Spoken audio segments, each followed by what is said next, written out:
Summer is here, and that means a few things. Shorter days, longer nights, barbecues, swimming by the pool, late night drives with the windows down, things that just make you feel alive. But by far, my favorite thing to do is to watch things that make me feel like it's summertime, like The Sandlot or fireworks, just things that make you feel the vibes of summer. And one of my favorite things to watch during summertime is one of my favorite anime films, and that is Weathering with You. So today, I want to talk about that.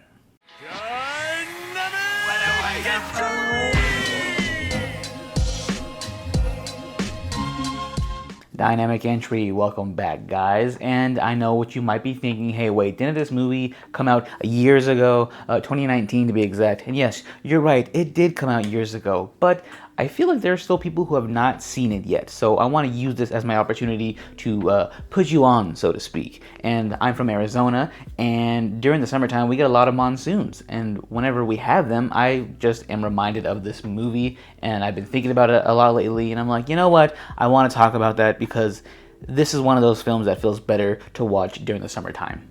Now, this is a film by Makoto Shinkai, and if you're unfamiliar, you are familiar. He did Your Name, he did 5 centimeters per second, and he did Shizume a few years ago, which I reviewed. You can check out there. This was his follow-up to Your Name, actually, and when this came out, I was there, day one, watching it, and I'm glad that I was, because that was a fun experience for me, because I went by myself. And, it's really hard to do that, which is another great summertime activity, by the way. Go see a movie by yourself in the theater. It's cool, and it's nice and dark, and if you can stay awake, it is just a complete vibe. The film itself revolves around a boy named Hadoka who leaves his rural town to go to the big city of Tokyo at just 16 years old.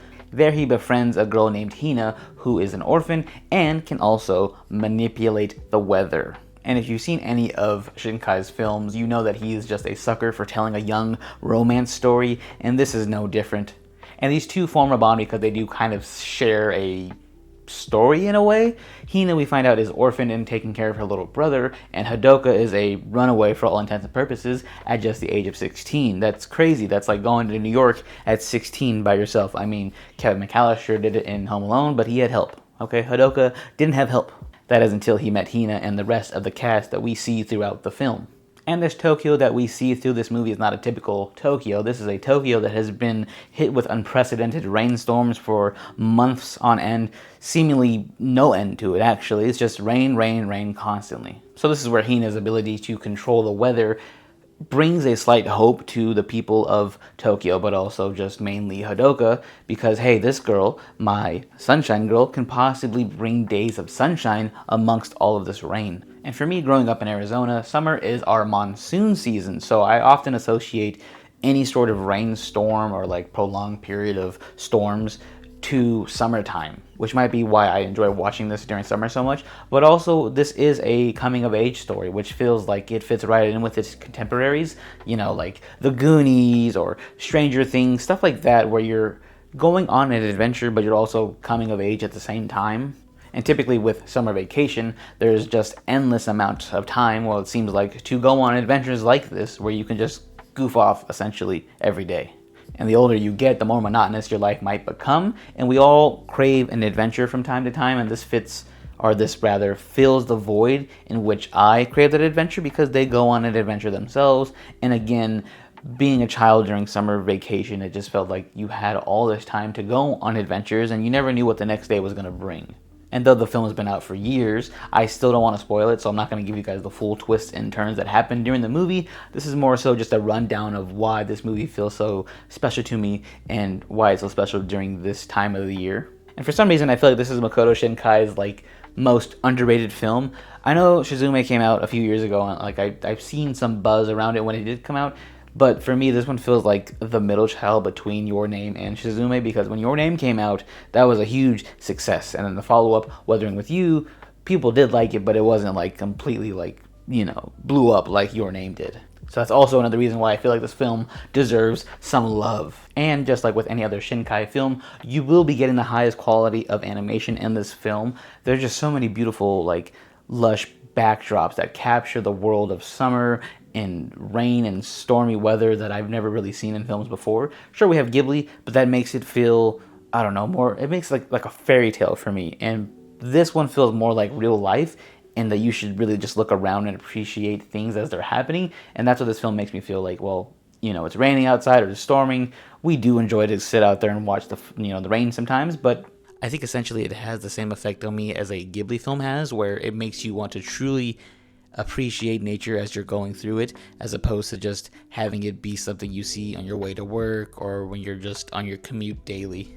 And even though summer is not my favorite time of the year, it does bring another level of appreciation for the season itself. Even though this movie is not necessarily set in the summertime, it just gives me that vibe throughout. And what is an anime film without a good food scene, and what is summer without good food around you? In this scene in particular, where Hina cooks him a potato omelet of some sort, it just brings the entire film together, and it just makes me feel warm inside. Seeing this food just makes you want to go and get your favorite summertime snack. I don't often associate summertime with cozy, but this feels like a summertime cozy movie somehow, if that makes any sense. And that's probably the best way I can use to describe what this film makes me feel while I watch it.